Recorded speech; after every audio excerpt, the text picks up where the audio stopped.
Itong question na to ay related din sa constitutional limitation na for public purpose. Now, let's read the question. The City of San Roque, by local ordinance imposed digital services tax, DST, 5% of the gross revenue of all streaming services providers operating within its jurisdiction.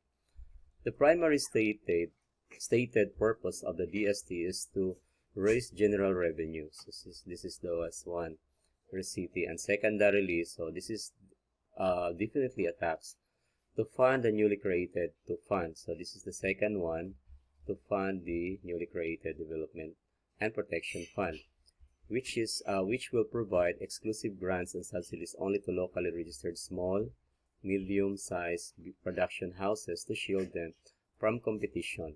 Again, to shield them. So there is what they call protect the other words. With the large foreign streaming companies, major streaming provider files a lawsuit challenging the constitutionality of the DST, arguing that allocating funds to specific limited class of private businesses constitute. So, sinabi niya dito, limited class. So, ito yung kanyang argument kasi limited class lang yung magiging subject, maka-benefit and constitute private purpose, thereby invalidating the entire ordinance.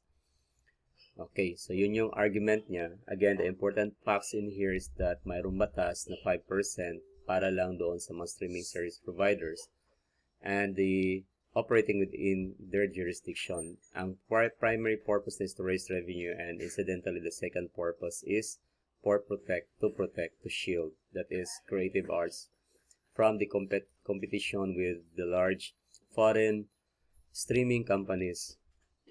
So yun. Now, ang argument kasi daw, limited class lang daw yung makapag-benefit. So that would be constitute for private purpose, not for public. Kumbaga, yan yung rason na hindi yan public. Kasi maliit lang yung makapag-benepisyo. So therefore, private yan. So which of the following legal tenets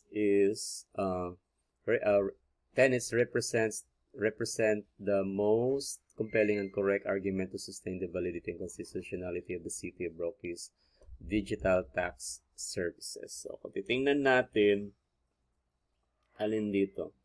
Now, okay, check natin ha. Now, dito, tingnan natin yung letter A. Supreme Court's pronouncement that the power to tax is power to destroy validates the DST. Well, anyway, we know that yung power to tax is not anymore power to destroy because we have the Constitution as our safeguard.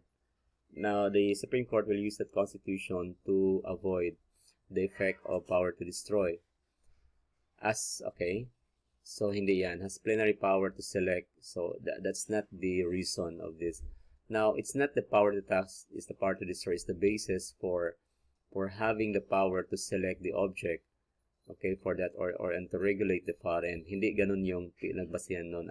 Ang basihan noon is yung lifeblood doctrine. Yung mga natin, lifeblood doctrine basis. Letter B, so definitely this is, kasi mali na to. Okay, parang sinasabi niya na pwede mo itong gawing basis yung power to destroy para, unlimited yung council to select object, etc. That's not the basis for that. Or in any case, hindi siya pwedeng ganon. Sa letter B naman, ang tax is constitutional because daw the primary purpose is raising general revenue. Tama naman, the city is unequivocally public. Walang doubt doon.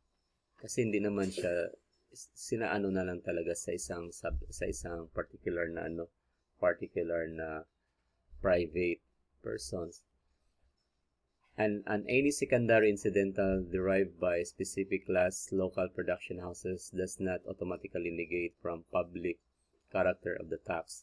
Yung sinasabi na ang makapagbenepisyo lang ay isang or certain group lang, hindi yun tama na pwede mong sabihin na itong tax na to ay invalidated kasi hindi siya for private purpose. Hindi yon. Ang sabi kasi dito, funding a specific industry development protection fund which falls under the non-revenue objectives of the regulation and promotion of general welfare protectionism. So, itong critical na rule na ito ay hindi po ito, although this is that if the main purpose is public, the tax remains valid even or kahit na incidentally confers special benefits upon the particular individual, class, or region. Okay? So, kahit na ganon, valid pa rin yun. The court look at the ultimate end kasi of the expenditure, yung end, na pag halimbawa, yung kahit na ang nakapag-benepisyo lang ay yung mga, di ba, yung mga nandun sa, yung tawag doon, nandun sa streamlining provide service providers, yung mga small and medium, di ba sinasabi dito na to subsidies only to locally registered small and medium sized production houses. Kasi pag ganito kasi yon, pag halimbawa kung sila kasi ang pinoprotektahan, that is in a way also na mabuboost mo yung economy ng local. So, in an indirect way, yung mga tao na nandun, yung public na nandun, situated on that particular na local, ay makapag-benepisyo sila, makapag-enjoy sila doon sa effect na yan. Okay? Ng small and medium production houses. So, therefore, kasi pinaprotektahan mo yung local eh. So, kung sila ipinaprotektahan mo, it's like na you are also protecting the public. So, ganun yung explanation. So, the courts always look at the ultimate end of the expenditure. So, sino ba talaga yung nakapag-benefit at the end of the day? So, if that is the case, kung yung locality, public naman, then that particular tax law is valid. So, it's the enhancement of the economy kasi that is an enhancement of the city's economic and cultural welfare. So, yon. Therefore, yung letter B natin, pwede itong correct kasi it identifies the primary of the general revenue component and the tolerance of the secondary, which is the incidental private benefits. Tolerance. Well, we can see this private selected lang ganito, pero at the end again, makapag-benefit is yung public. So, therefore, mag-fall pa rin siya sa tinatawag natin na public purpose. Okay. Now, so, continue tayo. So, okay ito.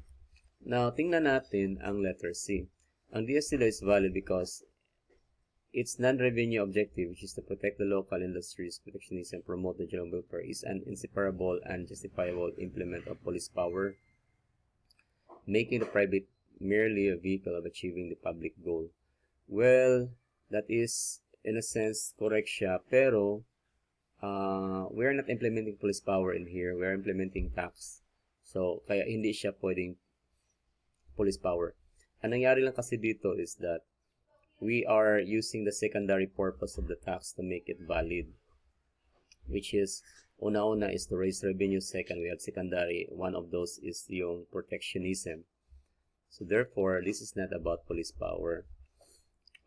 It's about the tax, which the effect is yun, police power ang effect kung ano yun. That is because it is protecting the public welfare.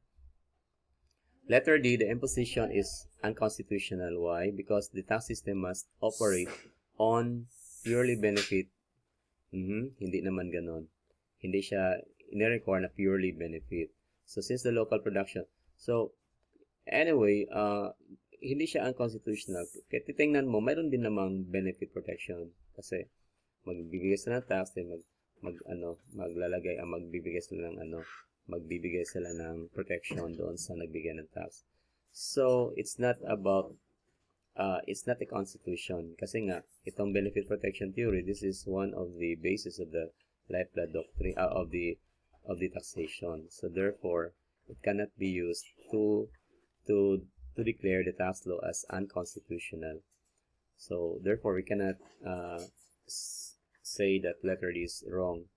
So again, to continue, since the local production houses benefit directly exclusively from the tax revenue and the remaining general, so pure defect of specific private appropriation. I don't say, yeah, maybe, But again, ang mali lang dito sa akin is naging unconstitutional na siya kasi purely benefit protection.